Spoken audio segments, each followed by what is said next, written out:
অনেক মানুষেরই অজানা এই পিঠা রেসিপি। পিঠা তো কতভাবে খেয়েছেন, তবে এভাবে খেয়ে দেখেন একেবারে মুখে স্বাদ লেগেই থাকবে। ঝাল মিষ্টি এই পিঠা খেতে অসাধারণ লাগে আর বানাতে খুবই কম সময় লাগে। প্রথমে হাফ কাপ পরিমাণে কুসুম গরম দুধ দিতে হবে, আর দিয়ে দেবো স্বাদ মতো চিনি, দিয়ে দিচ্ছি 2 চামচের মতো ইস্ট। এখন দিয়ে দেবো সামান্য পরিমাণে লবণ, এতে করে কিন্তু টেস্টটা বেড়ে যাবে। দেয়া হয়ে গেলে এখন এটাকে মিক্স করে নিতে হবে। যখন চিনিটা গলে যাবে তখন বুঝে নিবেন এটা পারফেক্ট ভাবে হয়ে গেছে। আর অবশ্যই কিন্তু এখানে আপনি কুসুম গরম দুধটা দিবেন, তাহলে খেতে অনেক বেশি মজা হয়। আবার কেউ চাইলে কুসুম গরম পানি দিয়েও কিন্তু এটা করে নিতে পারবেন। আমি এখানে হাফ কাপের মতো চালের গুঁড়া দিয়েছি।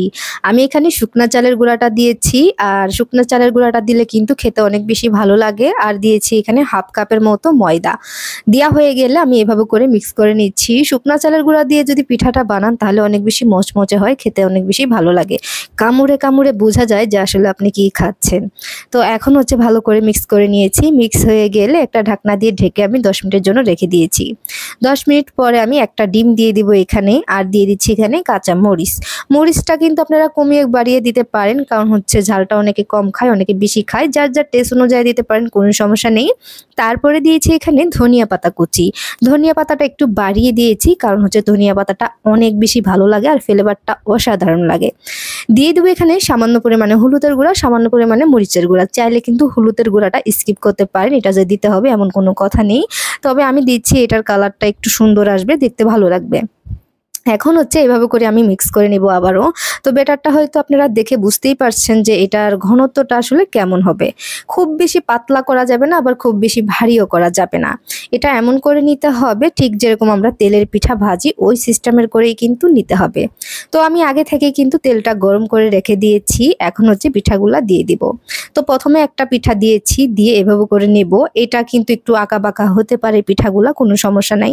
যেহেতু এখানে আমরা মরিচ তারপরে দিয়েছি এখানে ধনিয়া পাতা কুচি, এ কারণে কিন্তু একদম পিঠাটা কিন্তু গোল হবে না, ঠিক আছে, একটু আঁকাবাঁকা হবে। কিন্তু আঁকাবাঁকা যাই হোক, কিন্তু পিঠাটা খেতে কিন্তু অসাধারণ লাগে। আর আপনারা কোন জায়গা থেকে ভিডিওটি দেখছেন অবশ্যই কমেন্ট করে জানাতে পারেন, যাতে করে আপনাদেরকে ধন্যবাদ দিতে পারি। ইউটিউব থেকে দেখলে আমার চ্যানেলটি সাবস্ক্রাইব করে রাখবেন, যাতে করে সবার আগে আমার ভিডিওটি পেয়ে যান। তো কথা বলতে বলতে একটা একটা করে আমি ভেজে নিচ্ছি। আর এইখানে কিন্তু আপনাদের চুলার আঁচটা মিডিয়ামে রেখে তারপরে একটু ধৈর্য সহকারে ভেজে নিতে হবে। এতে করে পিঠাগুলা যেরকম মচমচে হবে, খেতেও ভালো লাগবে, উপরেও হবে ভিতরটাও সুন্দর মতো হয়ে যাবে। এইভাবে করে সবগুলা পিঠা আমি ভেজে নিয়েছি। আর চুলার উপর থেকে কিন্তু কাড়াকাড়ি শুরু হয়ে গেছে, কারণ অনেক অনেক বেশি পছন্দ করেছে সবাই। এই পিঠাটা যে আমি কতবার বানাবো তার কোনো হিসাব নাই, কারণ এত বেশি মজার, এটা না বানিয়ে থাকা যায়। যখনই খেতে ইচ্ছা করবে বিকালে ঝটপট